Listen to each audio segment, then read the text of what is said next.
Mercedes Cíbero es la secretaria de Relaciones Institucionales del Ministerio de Salud. Se ha convertido de alguna manera en la vocera en cada reporte sanitario que conocemos a diario. Vamos a saludarla, le agradecemos la presencia aquí en el servicio informativo de Canal 10. ¿Cómo le va? Hola, buenos días, ¿cómo están? Bueno, nosotros muy bien, un tanto preocupados, ¿no? A partir de los últimos datos, ayer Río Negro se registró como tercero en esta posición, ¿no? En la cantidad de contagios, y queremos saber cuál es la sensación que tienen ustedes desde el Ministerio a partir de los datos conocidos esta semana, justamente, Mercedes. No, a ver, nosotros lo que tenemos primero es que van a seguir apareciendo casos porque nosotros testeamos mucho, los buscamos a los casos, los contamos a los casos y trabajamos en cada uno de los casos que aparecen, aislándolos, internando los que tienen que ser internados, aislando los contactos estrechos y tratando de tomar medidas que toman desde el gobierno a sugerencia del ministro de Salud del tema de hacer cordones sanitarios o de medidas más drásticas en algunas ciudades. Por supuesto que nos gustaría no tener casos. A nosotros esto de que en las provincias sea la tercera, la sexta, creo que el parámetro es muy difícil porque yo no sé cuánto se testea en otras provincias, Ujú. como para decir si todos hacen como nosotros hacemos. Nosotros llevamos alrededor de 1000 testeos desde un mes y medio, 9 de marzo, donde fue el primer caso que tuvimos en la provincia. Entonces, la verdad es que creo que pasa mucho por ahí el cantidad de casos. Claro. Más allá de que sean muchos casos, sí tenemos la suerte, aunque sea muy duro para las personas que están, de todos los casos confirmados que tenemos, hoy tenemos 131 casos positivos en la provincia, nosotros tenemos 6 personas en terapia intensiva, solo 3 en asistencia respiratoria mecánica, entonces no es un grado alto que nos esté colapsando nuestro sistema de salud, que nos esté colapsando nuestras terapias, nuestros respiradores. Entonces me parece que, eh, por supuesto, vuelvo a repetir, si nos comparamos con otras provincias, deberíamos saber si todas trabajamos igual. Y si todas trabajamos igual y tenemos ese número, la verdad es que van apareciendo casos, se van seguramente curando, inmunizando y no está colapsando nuestro sistema de salud, que era lo único a lo que apuntamos todos siguiendo los pasos de Nación para que esto pasara. Mercedes, según los estudios epidemiológicos, ¿por qué se generaron estos tres focos y si se podría haber evitado? Estoy hablando de Valle Medio, Cipolletti y Bariloche. A ver, en Bariloche fue, primero de todo, porque todos sabíamos que el virus iba a llegar. O Sí. sea, no es que hubo algo que hizo que de repente en esas ciudades, Bariloche, creo que en el último mes y medio recibió, por lo que había escuchado, 35.000 personas del exterior. El primer caso que nosotros creemos de Bariloche era alguien que había estado en Buenos Aires trabajando con vuelos o por lo que tengo entendido, o sea, con gente que venía del exterior y fue el primer caso. Y después en las demás, bueno, en el Valle Medio también todo empieza con gente que supuestamente estuvo más que nada en Buenos Aires, en contacto con gente del exterior.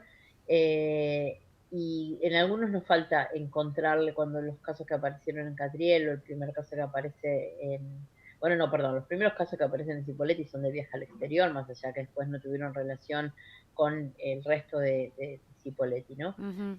Ustedes piensen que el primer caso que nosotros tuvimos en la provincia fue en Viedma por una persona que venía del exterior y no hubo casos nuevos de contagios acá en Viedma. Después siguieron en el Bolsón, casos también con un viaje al exterior y no hubo más casos en el Bolsón. Entonces, la verdad es que es un virus del que vamos aprendiendo. Nosotros estamos en contacto diario con Nación y con los expertos con los que trabaja Nación. Muchos de nosotros en lo personal con médicos de otros países del exterior, de Italia y de España, y vamos aprendiendo mucho, y vuelvo a repetir, hay muchas cosas que nos llaman la atención, estos casos de hasta que por ahí que siguen positivos y sin embargo no tuvieron ningún contacto ni contagio ni se expandió a nivel de la ciudad, que más allá de un excelente trabajo de campo de los equipos de epidemiología, eh, también por eso aparece otro caso en otro lado donde es muy contagioso Mm, y produce un montón de casos y casos graves. Por eso fue la decisión al principio en el valle, en Choele, del cordón sanitario, porque lo que estábamos viendo era una población de pocos habitantes con casos fallecidos, casos sí. graves. Entonces había que tomar alguna decisión para tratar de frenarlo Mm. y siendo un lugar donde de mucho pasaje o sea, de ciudades muy cercanas, todo podía ir empeorando, entonces esa fue la decisión que se tomó al principio, ¿no? Bien. Mercedes, usted recién hablaba que por ahí no es lo ideal comparar con otras provincias, pero por ahí, ante la cercanía que tenemos con Neuquén, la pregunta que surge es por qué ellos como que se logró, por lo menos lo que se informa es achatar la curva y Río Negro no. ¿Por qué esa diferencia? ¿Qué es lo que está pasando? Yo vuelvo a repetir, a mí no me gusta comparar porque Mm, yo no sé cómo se trabaja en cada una de las provincias. O sea, si nosotros no hisopáramos a todo el mundo, si nosotros no mostráramos todos los números, quizás también, o sea, y no lo digo por Neuquén porque la verdad es que no, seguramente Neuquén también hisopa y trabaja igual que nosotros, en algunas cosas sí tenemos diferencias, nosotros internamos a todos los pacientes sospechosos y confirmados, pero no sé en el tema del hisopado. ¿Y por qué? También, ¿por qué aparece en un lugar gente tan grave y todo como en Choel? ¿Qué les pasó a Neuquén con Locopué? Y tuvo mm. que hacer lo mismo que nosotros con el cordón sanitario ahí, y no aparece tan vertiginoso en una ciudad grande como Bariloche. En Cipolletti tenemos los 11 casos y nada más que eso, todos relacionados con un centro de salud.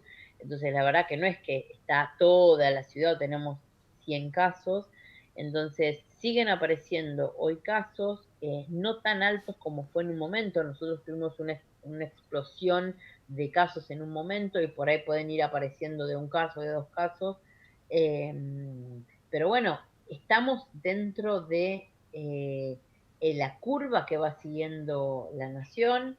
Y vuelvo a repetir, en contacto constante con Nación para ver a dónde tendríamos que ir a trabajar y ayudar, y por eso fue que se cerraron un montón de lugares, se restringieron las medidas para tratar de evitar que crezca y que nos colapse Bien, nuestra parte Mercedes, no sanitaria. quiero robarle demasiado tiempo, preguntarles lo que se ve al menos de afuera, quizás los índices no sean tan altos, pero uno desde afuera ve que hay mucho personal de salud que se está enfermando y la pregunta es ¿por qué? A ver, sí, afuera hay mucho personal de salud, hay entre un 15 y un 20% en el país de personal de salud, y en el exterior creo que es un poquito más grande, por muchas razones. La primera, creo que por lo menos en lo que nos pasó a nosotros, fue que en los primeros casos, yo no sé si recuerdan que cuando empezó toda esta pandemia, lo que nosotros hablábamos era una fiebre de más de 38,5, y Claro. en general si venía del exterior. Entonces, una persona que tenía 37,5, no ha ido al exterior y le dolía un poquito la garganta, quizás fue a trabajar porque no sabía que tenía 37,5 porque se sentía bien, y Mm, esa persona era portadora. Entonces, o se atendía un paciente porque iba con una lumbalgia, a los claro, 2 días presentó fiebre, lo hisoparon y ya habían estado esos 2 días atendiéndolo con no dentro de lo que Nación define como caso sospechoso.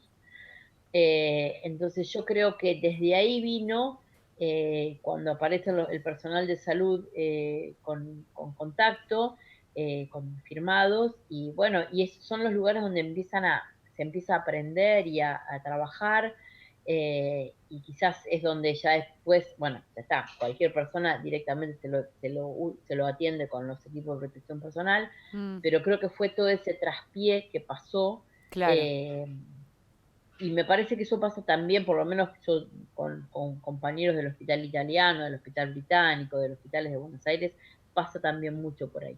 Claro, quizás la definición de caso, ¿no? Es lo que complicó. Ahora me parece que se amplió. De hecho, en Río Negro también se ha cambiado esto. Sí, sí, sí, por eso, o Sí, sea, pasábamos de una temperatura de claro, a otras. 38,5 ahora a 37,5. Ahora el personal de salud se lo tiene en cuenta, se tiene en cuenta otros síntomas que antes no había. Hoy Mm, todas las neumonías se hisopan, o sea, está es bien. como que cambió un montón eso y hace que se hisope más, se busque más y que podamos trabajar más rápidamente. Bueno, la última, ¿qué es lo que se espera? Se habla tanto de que el pico va a llegar a finales de no sé qué, de mayo. ¿Esto se puede prever o qué es lo que tenemos que hacer? ¿Cómo tenemos que estar preparados para lo que se viene, Mercedes? Por supuesto que no es el pico, que sí, que el pico, hoy se hablaba de mitad de mayo, va a depender mucho del aislamiento, de la cuarentena, de cuánto la gente entienda que más allá de que nos permitan, parecería que todos nos quedamos en casa porque nos obligan y no por entender nuestra Claro. responsabilidad de la no diseminación del virus. Mm, El pico va a llegar en algún momento, más temprano, más tarde, no tan alto, no, o sea, pero lo que nosotros buscamos, o creo que es desde Nación y lo que se busca, es que todos los casos nos lleguen de golpe. Si está uno bien. empieza a abrir un poquitito para que, bueno, la gente se empiece a contagiar, porque van a empezar, ustedes fíjense el caso de Bariloche, que tienen 59 más 4, bueno, 63 pacientes confirmados y hay una sola persona en terapia intensiva con asistencia respiratoria mecánica. Si eso se traslada al resto de las poblaciones, pasa el 80% totalmente con sintomatología leve y eso no va a colapsar nuestro sistema sanitario. Ujú. Entonces, el tema de la conciencia de no salir, de quedarse en casa, más allá de la obligación o no del Estado provincial, nacional o municipal, es para ser consciente que eso es lo que no queremos, es que llenemos las terapias intensivas y que no tengamos lugar para atender hasta el que venga por otra razón que no sea por coronavirus. Bien, Mercedes, le agradecemos como siempre su buena predisposición. Bueno, gracias a ustedes.